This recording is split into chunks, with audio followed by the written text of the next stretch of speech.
Assalamualaikum warahmatullahi wabarakatuh. Selamat pagi anak-anak kelas 4A Ibnu Sina. Nah, pada pembelajaran kali ini kita masih tetap di tema 5, subtema 1 pembelajaran kelima. Sekarang kita akan mempelajari muatan IPS. Baik, anak-anak dapat membuka buku kalian ya. Buku penanya di halaman 86 sampai dengan 86 sampai dengan 87.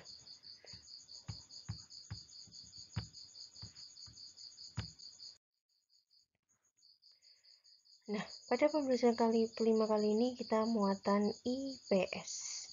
Nah, perjuangan tokoh kerajaan Hindu dan Buddha. Nah, Indonesia itu memiliki banyak pahlawan. Di antaranya merupakan raja-raja terkenal pada masa kerajaan Hindu dan Buddha. Mereka itu berjuang dan berkorban untuk membela kepentingan rakyat. Jadi setiap tokoh pahlawan pada zaman kerajaan itu mempunyai ciri khas masing-masing dalam berjuang. Namun mereka mempunyai cita-cita yang sama, yaitu apa?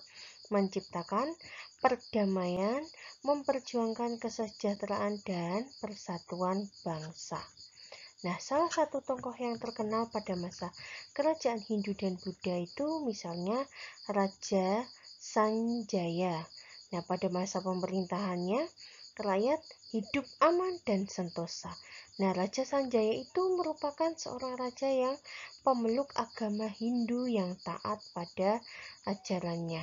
Nah, tidak hanya Raja Sanjaya saja, ada juga tokoh-tokoh lain yang terkenal pada kerajaan Hindu dan Buddha. Nah, kita akan bahas satu persatu. Tokoh-tokoh pada masa kerajaan Hindu dan Buddha itu beserta pencapaian yang telah dilakukan. Yang pertama, Raja Mulawarman. Dia memimpin kerajaan Kutai di Kalimantan Timur. Dia itu seorang raja yang baik budi. Rakyatnya hidup sejahtera dan makmur pada masa pemerintahannya. Raja Mulawarman itu sering menyedekahkan 20.000 ekor sapi kepada kaum Brahmana saat upacara keagamaan. Terus yang keempat, Raja Mulawarman juga sering membagikan emas dan tanah kepada rakyatnya. Jadi Raja Mulawarman itu sangat baik hati dan memperhatikan kesejahteraan rakyatnya, dan juga dia itu rela berkorban.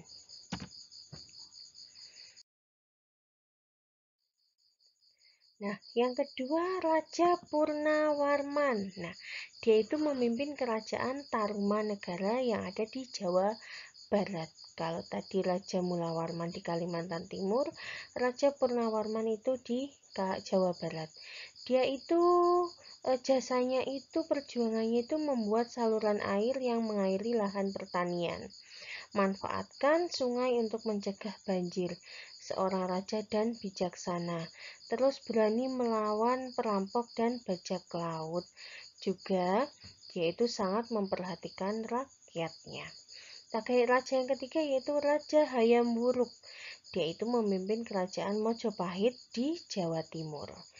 Raja Hayam Wuruk itu membawa kerajaan Mojopahit mencapai puncak kejayaannya.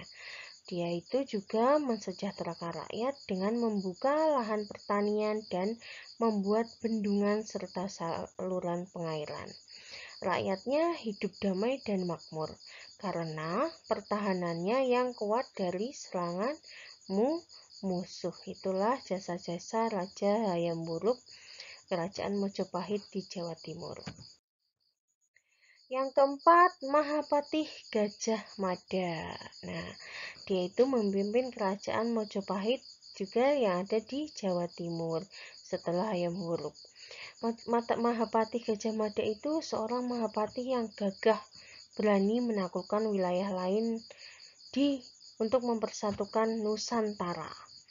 Dia juga menjaga keamanan kerajaan Mojopahit dari serangan musuh. Dia juga bersumpah, biasanya sumpahnya Mahapatih Gajah Mada itu terkenal dengan sumpah Palapa, artinya bersumpah akan mempersatukan Nusantara yang dikenal dengan sumpah Palapa. Nah, perhatikan gambar berikut. Ini adalah relief Mahapatih Gajah Mada yang memegang keris. Nah, relief ini itu berada di kawasan Monumen Nasional atau Monas yang ada di Jakarta. Nah, yang kelima, yang terakhir yaitu Raja Balaputra Dewa.